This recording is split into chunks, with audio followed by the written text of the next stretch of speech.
कभी कभी जिंदगी हमें एक ऐसे मोड़ पर लाकर खड़ा कर देती है जहां हर रास्ता बंद दिखाई देता है।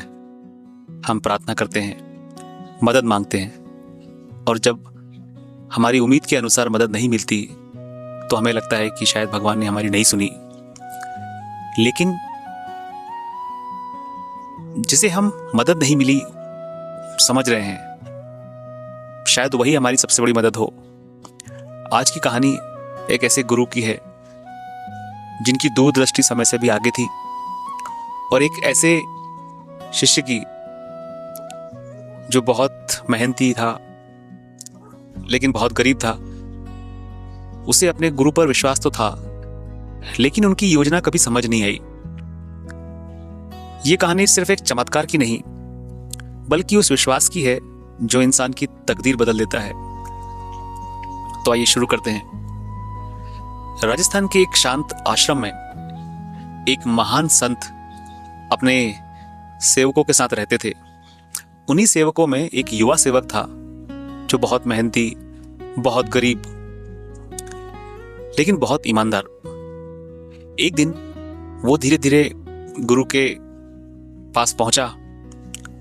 उसकी आंखों में चिंता साफ दिखाई दे रही थी और उसने गुरु से कहा, मेरी छोटी बहन का विवाह तय हो गया है। 10 दिनों के लिए घर जाना चाहता हूं। गुरु ने उसकी ओर देखा, कुछ क्षण मुस्कुराते रहे और फिर बोले, जाओ पुत्र, तेरी बहन का विवाह ऐसा होगा कि पूरी दुनिया याद रखेगी। फिर उन्होंने सेवकों को बुलाया और बोले, 5 किलो अनार रखे हैं, ले आओ और इसे दे दो, और इसके साथ चले जाओ, शादी का घर है, जरूरत पड़ेगी। सेवक ने मनी मन सोचा, बस इतना ही? ना धन, ना गहने और ना कोई और सहायता। आश्रम से निकलते वक्त सेवक के कदम भारी थे। उसके मन में एक ही सवाल चल रहा था कि गुरुदेव सब जानते हैं, घर में पैसे नहीं है, मैं कर्ज में हूं, विवाह कैसे होगा? और उन्होंने क्या दिया? सिर्फ 5 किलो अनार। कभी उसे अपने विचारों पर शर्म आ रही थी और फिर मन कहता था, क्या विश्वास से विवाह हो जाएगा? लेकिन उसने शिकायत नहीं की। गुरु के आदेश को सिर झुकाकर स्वीकार किया और अपने गांव की तरफ प्रस्थान किया। वहीं राजस्थान के एक राजमहल में मातम पसरा हुआ था। वहां की राजकुमारी मृत्युशैया पर थी। देश के बड़े बड़े वैद्य उनका इलाज नहीं कर पा रहे थे।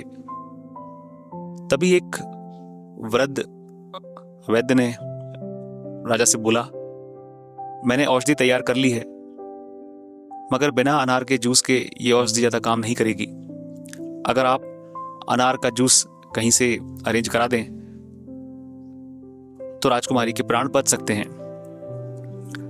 राजा ने सैनिकों को भेजा और कहा कि जाओ, सारे राज्य में घोषणा कर दो कि जो भी अनार का जूस लेकर आएगा उसे मुंह मांगा इनाम मिलेगा। सेवक अभी गांव के पास पहुंचा ही था कि उन्होंने मुनादी की आवाज सुनाई दी। उसके साथ जो 2 सेवक आए हुए थे वो मुस्कुराए और कहा, अब समझे गुरुदेव ने अनार क्यों दिए थे? तीनों बिना देर किए राजमहल की ओर दौड़ पड़े। राजवैद्य ने अनार का रस तैयार किया, उसे औषधि में मिलाया और राजकुमारी को पिलाया गया। पूरा महल सांस रोके खड़ा हुआ था। राजकुमारी ने धीरे धीरे आंखें खोली और उनकी सांसें सामान्य होने लगी। ये देख पूरे महल में खुशी की लहर दौड़ गई। राजा भावुक हो गए। उन्होंने सेवक का हाथ पकड़ा और पूछा, तुम कौन हो? मांगो, क्या चाहिए? सेवक ने कहा, महाराज, मैं एक छोटा सा सेवक हूं, यहीं पास में एक आश्रम में रहता हूं। मेरी छोटी बहन की शादी है, उसी सिलसिले में यहां आया हुआ हूं। राजा मुस्कुराए और उन्होंने भरी सभा में घोषणा की कि तुम्हारी बहन अब मेरी बेटी जैसी है। और उसका विवाह वैसे ही होगा जैसे एक राजकुमारी का विवाह होता है। फिर जो हुआ वो इतिहास बन गया। पूरा गांव फूलों से सजा दिया गया। सैकड़ों रसोइये, हजारों मेहमान, सोने चांदी के उपहार, हाथियों की कतार, घोड़ों की टॉपें, शाही बैंड, ऐसा स्वागत कि बारातियों के पैर जमीन पर नहीं टिक रहे थे।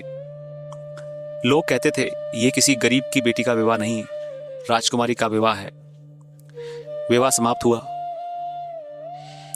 रात गहरी हो चुकी थी। सेवक अकेला आसमान की ओर देख रहा था। उसकी आंखों में खुशी के आंसू बह रहे थे और उसे अपने गुरु की मुस्कान याद आ रही थी और उनके शब्द, जा पुत्र, तेरी बहन का विवाह ऐसा होगा कि पूरी दुनिया याद रखेगी। तब उसे गुरु की बात समझ में आई।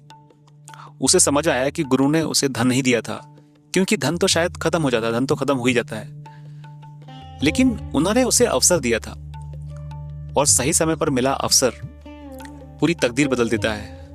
वो 5 किलो अनार सिर्फ फल नहीं थे, वो ईश्वर की योजना का माध्यम थे। दोस्तों, कहानी यही समाप्त होती है, लेकिन असली सवाल अब शुरू होता है। जरा सोचिए, अगर आप उस सेवक की जगह होते तो क्या करते? जब आपने अपने गुरु से मदद मांगी होती और मदद की जगह उन्होंने आपको कोई फल दे दिया होता, तो क्या आपका विश्वास वैसा ही रहता, या आपके मन में भी वही सवाल आता कि गुरुदेव ने मेरी मदद क्यों नहीं की? यही तो इंसानी स्वभाव है।